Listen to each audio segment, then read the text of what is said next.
Atos capítulo 28. E agora, será que eu já preguei isso aqui? Se não pregou, vai você não lembra? Jesus. Glória a Deus. Quem lembra aí se eu já preguei aqui? Beira Fabiana, Atos 28. Não, né? Atos capítulo de número 28. Hoje nós estamos gravando e vamos postar aí no YouTube aí. Você que vai ouvir essa mensagem aí, glorifica a Deus junto conosco.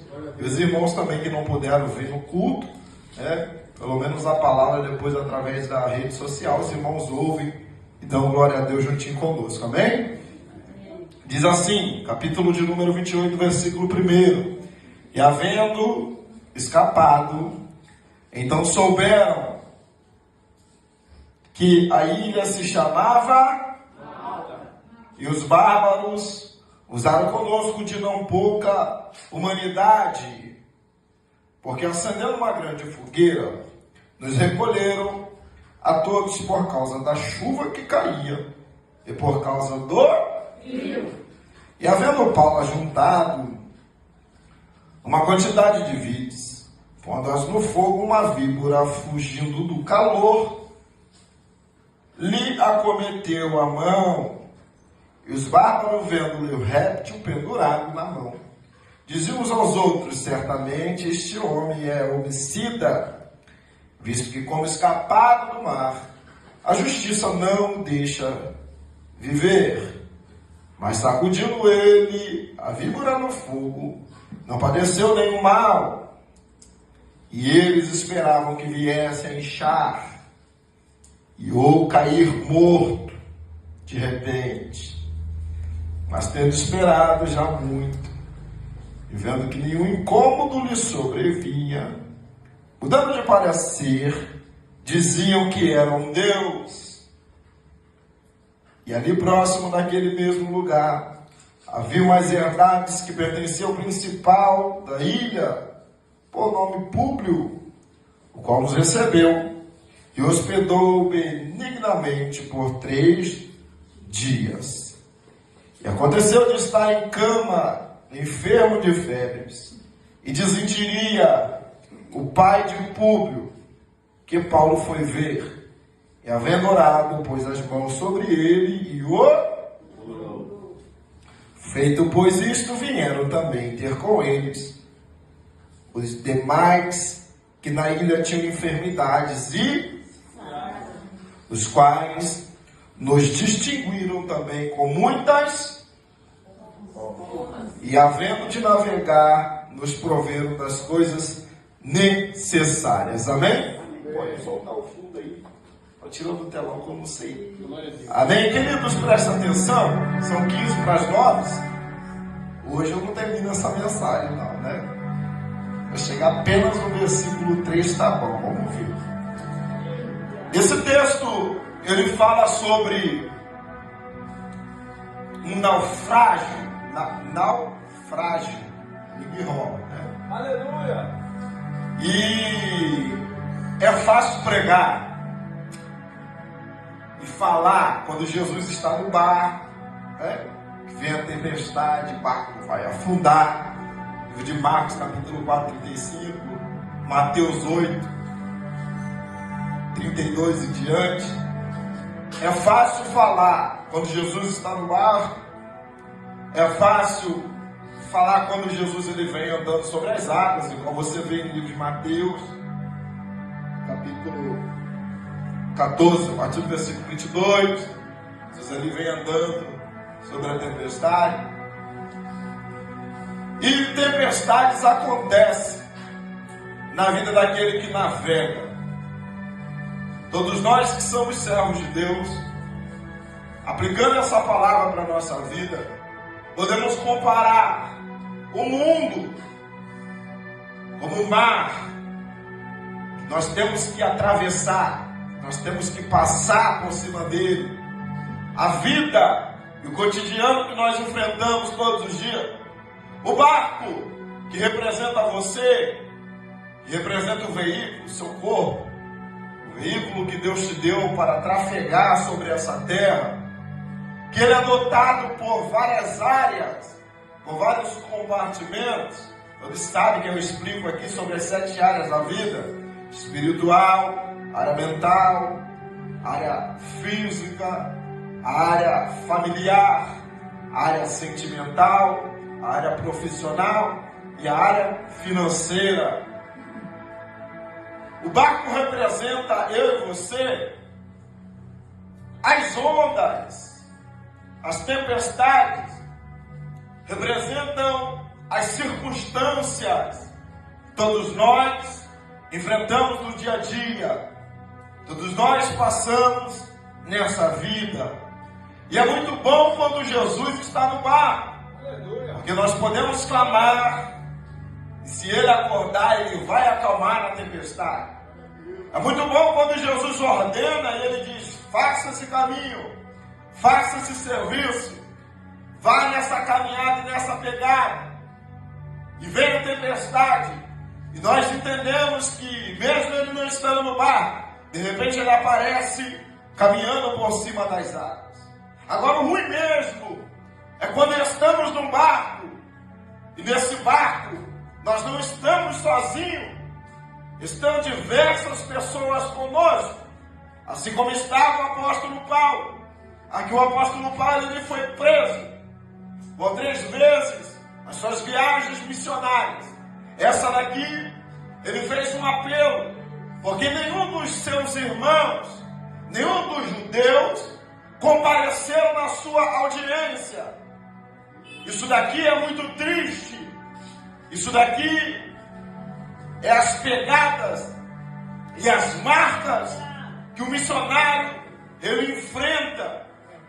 Toda a igreja primitiva que estava sendo perseguida, mas lá em Jerusalém estava Pedro, Tiago já havia morrido, e vários outros, como Felipe Evangelista, como João, e outros mais, que estão pregando o Evangelho.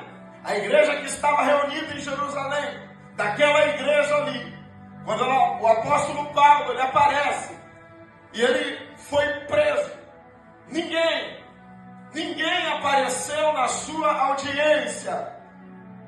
E é bem verdade que ele vai ser levado. Ele está sendo levado com 276 almas. Isso daqui não é um barco pequeno de pesca. Isso daqui é um navio. E o navio está passando em direção à Itália, em direção a Roma. Era lá que ficava o imperador. É verdade que Paulo tinha que se apresentar, e nas águas turbulentas do mar europeu, de repente se levanta o vento. Você já conhece o vento conhecido como Euroaquilão. Esse vento é um vento gelado, o mar está gelado, e eles estão por muito tempo enfrentando essa tempestade. Eles estão por muito tempo, semanas aqui, enfrentando uma tempestade. E nem todos ali têm fé. Paulo está no meio deles. Paulo que está também preso, está sendo levado para ser cativo. Mas Deus colocou ele ali com uma missão. E muitas das vezes nós não entendemos o porquê das coisas que acontecem na nossa vida. E temos muitas dificuldades para entender. Porque quando ouvimos a palavra que o barco não vai afundar, é muito bom. Quando ouvimos a palavra que a tempestade vai passar e Jesus está andando sobre as águas, é muito bom. E quando nós não ouvimos isso? E quando passamos por naufrágios? E quando passamos por perca? E quando passamos em áreas da nossa vida que vem o naufrágio, que vem a perca?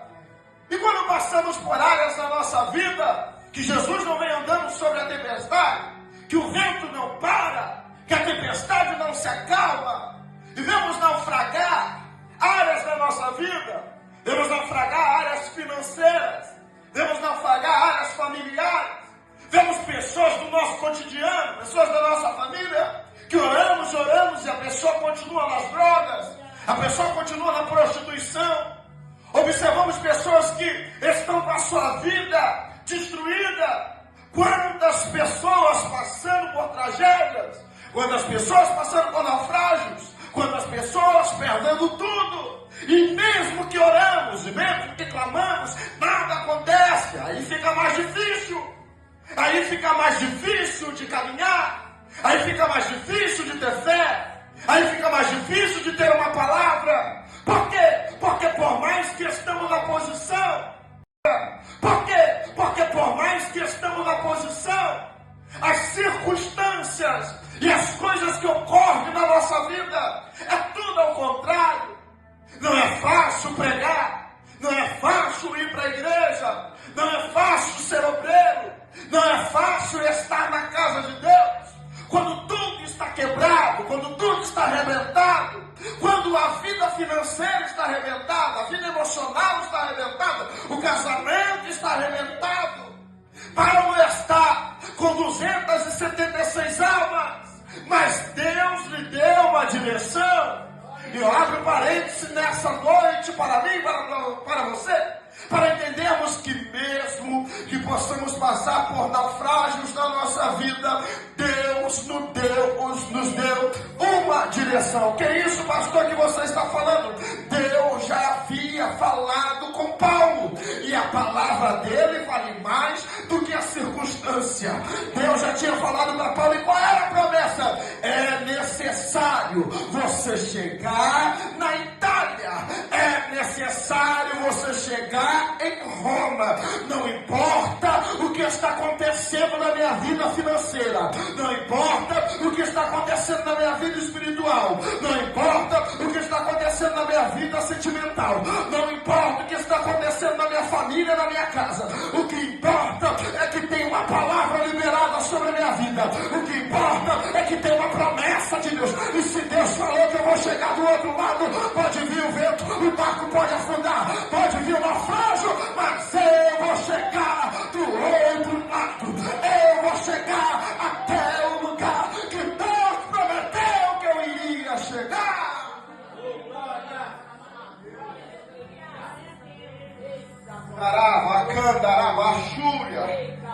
Porque quem tem elo com Deus, quem tem contato com Deus, quem tem comunicação com Deus, pode vir ao naufrágio. Eles estão aqui agarrados nas tábuas, eles estão agarrados na madeira, na água gelada, mas mesmo assim Paulo tinha ainda uma palavra de vitória, uma palavra de esperança, que ele disse: olha, Deus falou para mim que nenhum de nós vamos morrer. Oh glória, oh aleluia, nenhum de nós vamos padecer, porque importa que nós vamos chegar até Roma. Mas antes de chegar lá, Deus já preparou um lugarzinho, Deus já preparou uma ilha, Deus já preparou um lugar isolado. Eu posso ficar isolado, vamos ficar isolados, mas é no isolamento que Deus vai tratar, que Deus vai cuidar, que Deus vai enviar ajuda para a nossa vida.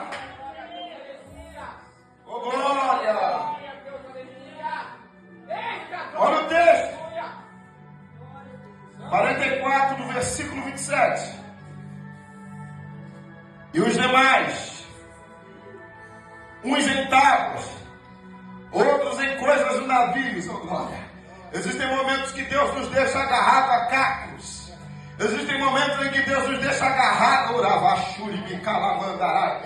aleluia, para não afundar. Uns estão agarrados em tábuas, irmã Alessandra, outros estão agarrados em cacos, outros estão agarrados em coisas do navio. Não tinha bote, não tinha colete salva-vida, mas o que tinha é uma palavra dizendo que eles não iam morrer. Uns estão agarrados em tábuas, outros em coisas do navio. Assim aconteceu que todos chegaram à terra, aleluia, a salvo. A salvação chegou para a nossa vida, e quem é salvo por Cristo, ele não tem medo de morrer nessa terra, ele não tem medo de morrer nesse mar, ele não tem medo de morrer nessa tempestade, ele não tem medo de morrer nesse processo, nessa luta. Por quê?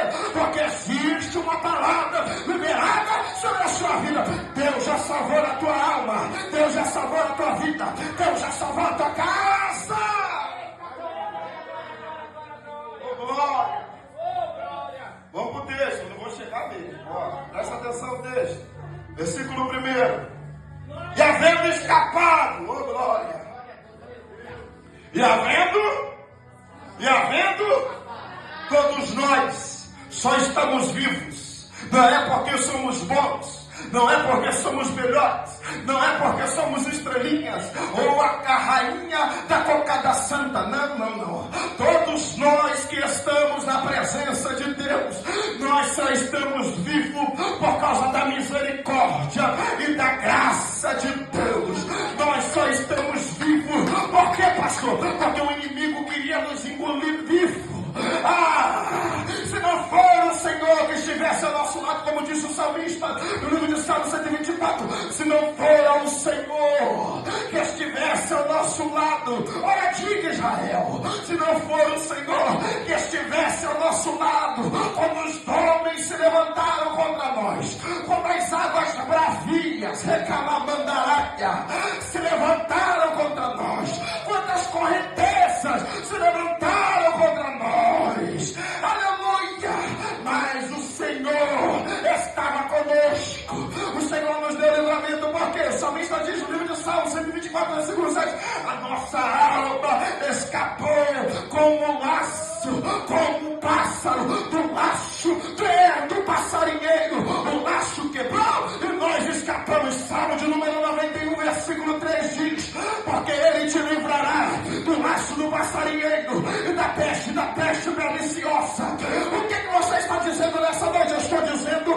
que todos nós estamos aqui pelo escape, pelo livramento. Que é isso, pastor? Salmo 34, versículo 7, porque o anjo do Senhor acampa-se ao redor do que os teme e os livra. Quantos livramentos Deus te deu? Quantos escapes Deus te deu? Deus tem guardado a tua vida, Deus tem guardado você, e você só está vivo, nós só estamos vivos porque Ele nos livrou da mão de Satanás. Glória! Havendo escapado, podemos dar glória nessa noite porque estamos livres, tivemos escape. Então souberam. Souberam. O que eles souberam, pastor? Existem coisas na sua vida que você precisa saber. Existem coisas na sua vida que você precisa conhecer. O que, pastor? Onde você está pisando? Porque tem gente que anda e não sabe onde está, não sabe para onde está indo, não sabe de onde está vindo, e nem sabe qual é o propósito dele nessa vida, e nem qual é o seu propósito com Deus. Eles souberam. Tem que ter conhecimento, saber qual é a terra que está pisando, qual é o povo, qual é a língua, qual é a origem. Eita! Souberam, buscaram conhecer, eles não são povos. Souberam o que, pastor? Que a terra que eles estão pisando se chamava Malta, que no grego significa refúgio. Eita glória! Malta no grego significa refúgio. Eles não chegaram naquela ilha à toa, eles chegaram no lugar do refúgio. Eles entenderam o lugar do refúgio. Eles entenderam, nós chegamos aqui porque estamos no refúgio. A Bíblia diz no livro de Salmo, de número 46, versículo 1, Deus é o nosso refúgio e fortaleza, socorro bem presente na hora da angústia. Eles estão entendendo que quem levou, quem direcionou, quem colocou eles naquela ilha era Deus. Eles estão entendendo que os pés deles chegaram até aquele lugar para eles serem cuidados por Deus. Oh glória, oh aleluia. É por isso que a Bíblia diz, no livro de Salmo 91, versículo 2, direi do Senhor, Ele é o meu Deus, Ele é o meu refúgio e a minha fortaleza, e nele eu confiarei. É por isso que o livro de Naum, capítulo 1, versículo 7 diz, porque o Senhor é bom, e é um refúgio e fortaleza no dia da angústia. O abrigo é Deus, o auxílio é Deus, a ajuda vem de Deus. É por isso que o salmista disse, elevo os meus olhos para o monte, de onde me virá o socorro? O meu socorro vem do Senhor, que criou os céus e a terra. Quando eles entenderam que Malta significava refúgio, eles estão dizendo, opa, tem abrigo para nós, tem ajuda para nós, tem providência para nós, tem cuidado para nós. Nós não estamos em qualquer lugar. Não chegamos aqui à toa. Deus nos trouxe até esse lugar para cuidar de nós. Versículo 2, vamos lá. E os bárbaros usaram conosco de não pouca humanidade. Oh, glória a Jesus. Por quê? Aqui quem está escrevendo é Lucas, que era doutor, que era médico.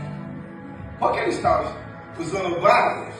Porque ele conhecia a linguagem dos judeus, ele conhecia a linguagem dos romanos, e os romanos, que era o maior império desse tempo,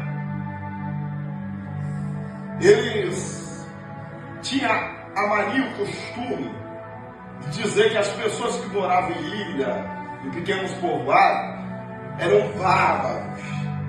Se você já viu filmes de era medieval aí, você sabe mais ou menos, chamam de bárbaros.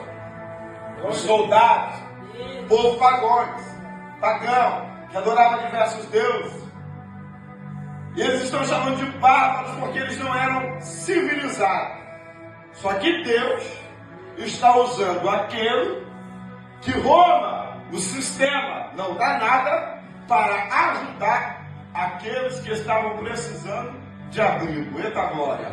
Que é isso, pastor? Deus, Ele tem seus meios, a tua multiforme graça. Quando Ele quer usar alguém para ajudar, Ele levanta. Teve uma fase na minha vida que nem minha irmã, nem minha mãe, nem meus irmãos me ajudaram.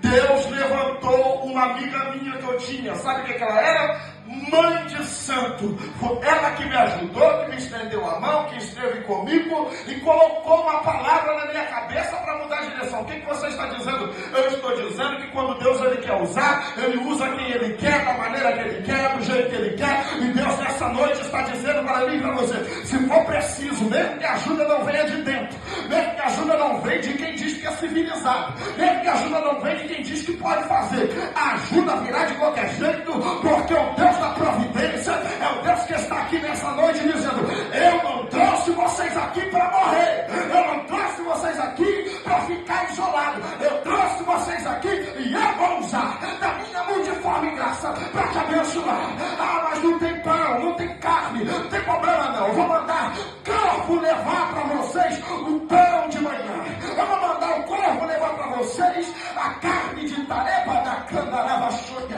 Ah, pastor, mas eu estou no deserto, não tem problema não, eu vou enviar pão do céu. Pastor, eu já enjoei do pão, não tem problema não, eu vou enviar carne. Pastor, eu estou morrendo de sede, não tem problema não, o Deus de Israel é aquele que faz brotar a água da rocha, é aquele que providencia, é aquele que diz, eu estou com você e não abro mão de você. O homem pode te abandonar, as pessoas te abandonam, os amigos te deixam, mas o Deus de Israel, mesmo você estando isolado, Ele cuida, Ele cuida, Ele cuida, Ele cuida, Ele cuida, Ele cuida.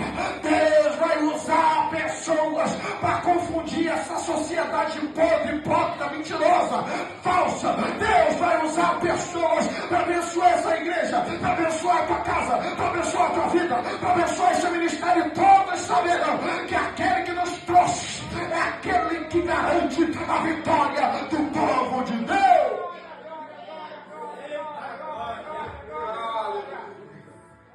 O que os bárbaros vão fazer? Porque acenderam uma grande fogueira. Eita! A fogueira precisa estar acesa. Fogo que representa a presença de Deus. Existe uma fogueira acesa nesse ministério. Existe uma fogueira acesa no teu coração. Existe uma fogueira, e esse fogo ele é incendiado muitas vezes mais por quê, pastor? Pela palavra de Deus, aleluia. Que é isso, pastor? Esse fogo representa a palavra, que a Bíblia diz no livro de Jeremias 23, versículo 29, não é a minha palavra como fogo, não é a minha palavra como martelo que esmiuça a penha, esse Esse fogo representa a presença do Espírito Santo. O que é isso, pastor? A Bíblia diz no livro de Atos capítulo 2, que no dia de Pentecostes, estando todos reunidos no mesmo lugar, aleluia, veio sobre eles um som, não foi um vento, um som como de um vento veemente, e encheu toda a casa, e foram vistas por eles o quê? Línguas repartidas como fogo, porque o nosso Deus é como fogo abrasador. O Deus do fogo está aqui nessa noite dizendo: você não vai morrer, você não vai esfriar. Eita, ela da candaraca, porque a fogueira está acesa. A fogueira precisa estar acesa, irmão Tiago. A fogueira precisa estar acesa, obreiro Fábio. Por quê?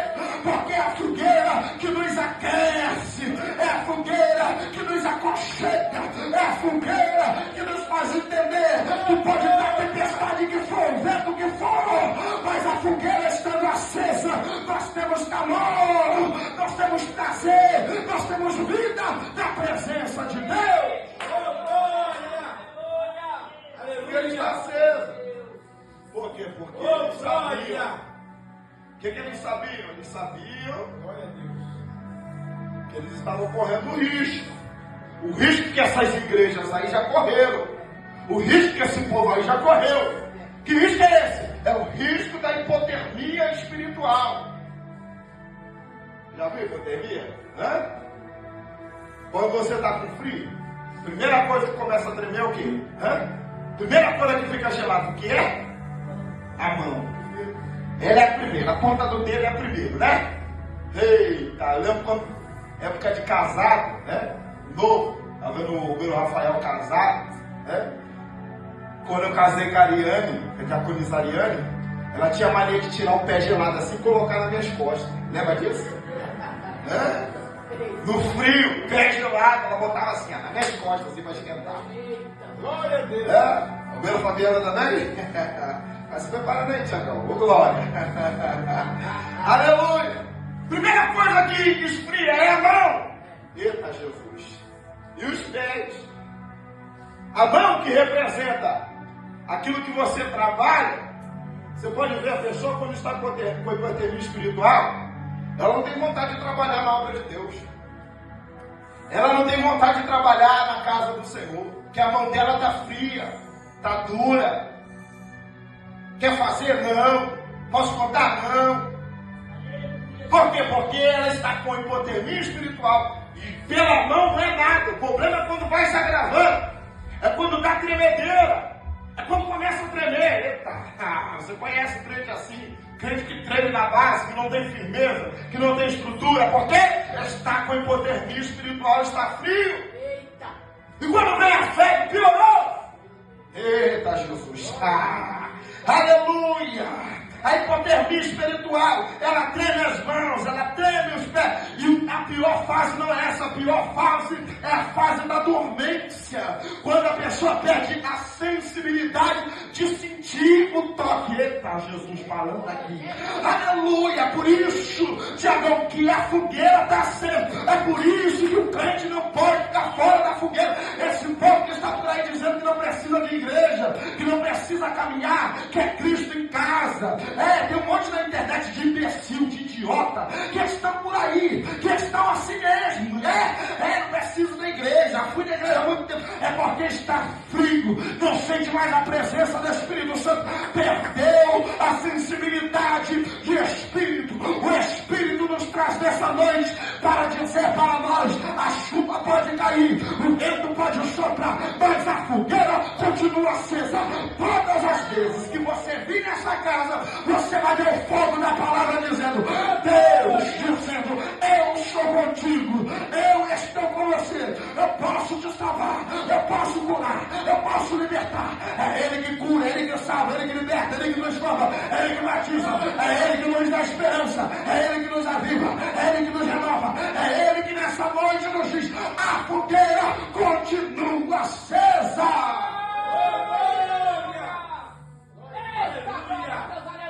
Amém? Amém. Glória a Deus. Vamos colocar de pé, vou parar no 2. Domingo eu continuo. O 3 e o 4, tá? Domingo, continuação dessa mensagem. O 3, o 4 e até o 10 aí, vamos ver se a gente consegue. Amém? Amém. Glória a Deus.